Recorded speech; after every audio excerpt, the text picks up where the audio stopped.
আজকের ব্লগটা সকাল থেকেই কিন্তু শুরু করে দিলাম। এখানে সকালে নাস্তার জন্য আমি পরোটা ভেজে নিচ্ছি। আর এদিকে হচ্ছে আমি গতকাল একটা মুরগির মাংস আর আলু দিয়ে একটা তরকারি রান্না করেছিলাম, সেটা একটু ঝুড়া করে দিয়েছি। আর এটা দিয়ে পরোটা খেলে যা টেস্ট লাগে, অসম্ভব মজার লাগে। তো বেশিরভাগই দেখা যায় আমার ঘরে আমার ছেলে মেয়ে এবং আমার হাজব্যান্ড পরোটাটা বেশি পছন্দ করে। তো প্রতিদিন আমি চেষ্টা করি পরোটাটাই বেশি করে ভাজার জন্য, আবার অনেক সময় রুটিও ভেজে থাকি।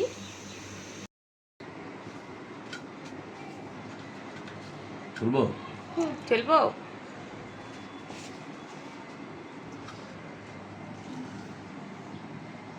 যেমন ইয়ামি হয় সেরকম খেতেও কিন্তু অসম্ভব মজার হয়, বিশেষ করে পরোটা দিয়ে, তাই না?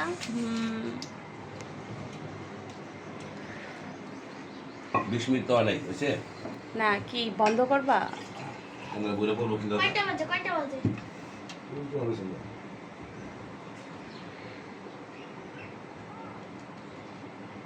বন্ধ করো 45। আরেকটু উঠুক পানি, 50 আরেকটি।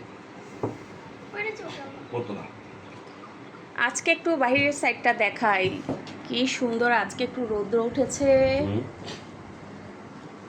আর এই কয়েকদিন তো এত পরিমাণ বৃষ্টি, অনেক মজা হয়েছে না? দুইটাই মজা আছে। আমার মেয়ে বলতেছে অনেক মজা হয়েছে। গরম কথা। আমারটা ঠান্ডা হালকা তুমি একটু ঠান্ডা। মজা হয়েছে। সেই টেস্ট। গরম গরম পরোটা বলে কথা, ফাটাফাটি। ফাটাফাটি।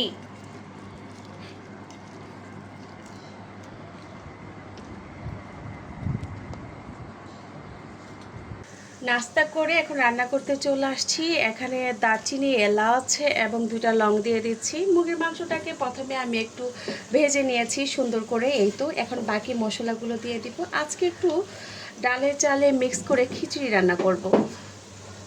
এই তো আদা রসুন বাটা দিয়ে দিচ্ছি লবণ, দিয়ে দিচ্ছি হলুদ, এখানে দিয়ে দিচ্ছি মরিচের গুঁড়া।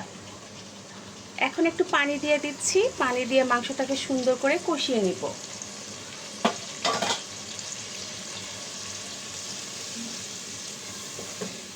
তো এখানে আমার মাংসটা কষানো শেষ, আমি এখন একটু জিরা গুঁড়া দিয়ে দিচ্ছি। এখানে আমি চালটাকে ধুয়ে সুন্দর করে ঝরিয়ে নিয়েছি।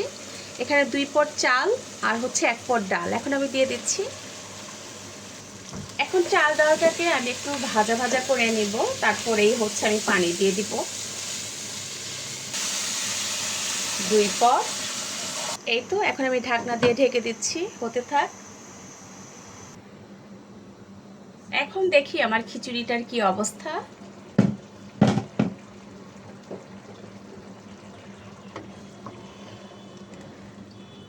এই তো প্রায় অর্ধেকটা হয়ে গিয়েছে। পানির রেশিওটা তো আমি বললাম না, আসলে আমি 2 পট চালের জন্য এখানে হচ্ছে 4.5 পট আমি পানি ব্যবহার করেছি। পানিটা ঠিক থাকলে আপনার খিচুড়িটা খুব সুন্দর হয়, যেহেতু আমি ডাল ব্যবহার করেছি। আর যদি শুধু পোলাও রান্না করতাম তাহলে আমি 2 পট চালে 4 পট পানি ব্যবহার করতাম। এখন আমি কয়েকটা আস্ত কাঁচামরিচ দিয়ে দিচ্ছি, আর কাঁচামরিচটা দিয়েই আমি এখন ঢাকনা দিয়ে ঢেকে রাখবো।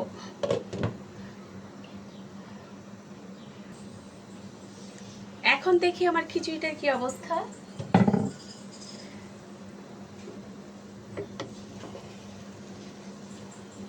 এই তো অনেক সুন্দর হয়েছে, অনেক সুন্দর। আর একটু হবে, এখন আমি একটু ঘি ব্যবহার করব। এখানে ঘি দিয়ে আমি দমে রেখে দিব। ঠিক,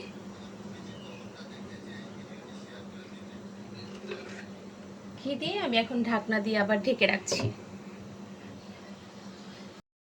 দুপুরের খাওয়া দাওয়া কিন্তু শুরু হয়ে গিয়েছে। এই তো অনেক বেশি আমি হয়েছে খিচুড়িটা। তো এখানে আমার হাজবেন্ড খেয়ে নিচ্ছে, আর হচ্ছে মেয়ে, আমিও খাবো।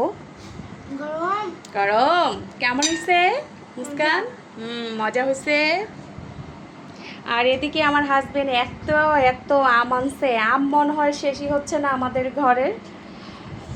আমার 30 কেজি রয়েছে। আবার 30 কেজি আনছে, চিন্তা করেন। শুধু আম খাওয়ার পার্টি আমরা, এত এত আম খাই। তো মাশাআল্লাহ এবছর আমরা অনেক আম খাইছি, এবছর না প্রতি বছরই। আগের বছরও হ্যাঁ, খাইছি। প্রতি বছরই আসলে আমের সিজনে অনেক বেশি আম খাওয়া হয় আমাদের। কেমন হয়েছে তুমি তো একটু রিভিউ দিলা না? খুব মজা আছে। খুব মজা হয়েছে, আচ্ছা বুঝলাম তো। সত্যি সত্যি অনেক মজা হয়েছে। মাংস কম হয়েছে বাট খিচুড়িটা অনেক বেশি মাংস টেস্ট কম হয়েছে। মাংস দিয়ে। মাংস ঠিক আছে। আর সকালবেলা ওই যে পরোটা খেয়েছিলাম সেটাও রয়ে গিয়েছে এখানে।